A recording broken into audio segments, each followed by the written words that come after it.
Sabe aquela situação quando a gente tenta mudar a perspectiva de alguém e parece que bate de frente com um muro de resistência? Pois é. O verdadeiro desafio da comunicação não é só falar, é conseguir ser ouvido. E hoje a gente vai desmontar uma estratégia poderosíssima para conseguir atravessar esse muro.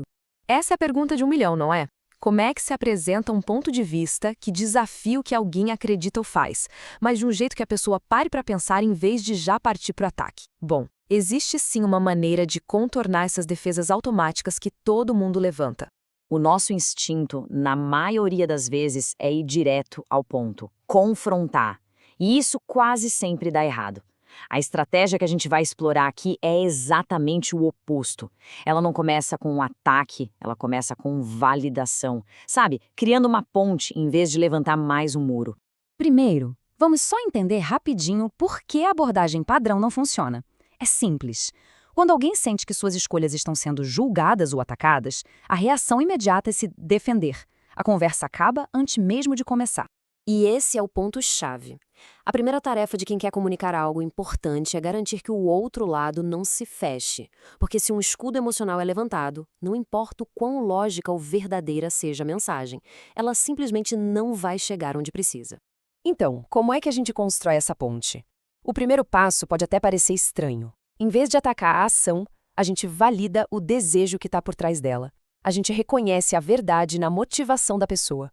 A estratégia se divide em duas partes bem claras no início.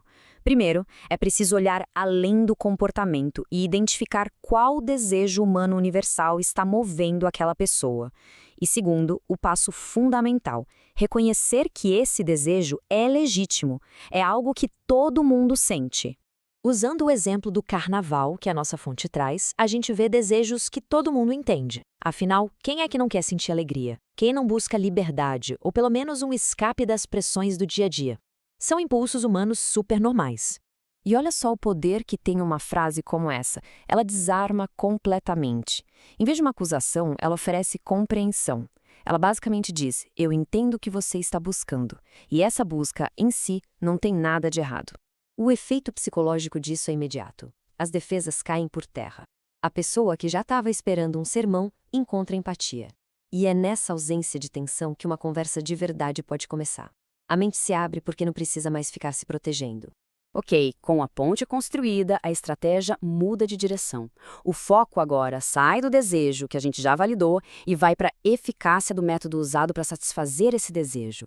A pergunta deixa de ser por que você quer isso? E se torna, isso que você está fazendo, realmente te entrega o que você procura? A experiência do carnaval serve como uma metáfora perfeita para isso. Existe aquele pico de euforia, um momento de alegria intensa, mas é passageiro. Inevitavelmente ele é seguido pelas consequências e muitas vezes por uma sensação de vazio. A promessa não se cumpre de verdade. É aqui que a estratégia introduz o conflito. Mas veja bem, não com uma acusação, e sim com uma pergunta. Uma pergunta simples, mas muito poderosa, que convida a pessoa a refletir por conta própria. Não tem julgamento, só um convite para analisar a realidade do resultado. Isso força a pessoa a encarar a limitação da própria escolha. A partir do momento em que a insatisfação com o método atual fica clara, o caminho está aberto para o coração da estratégia.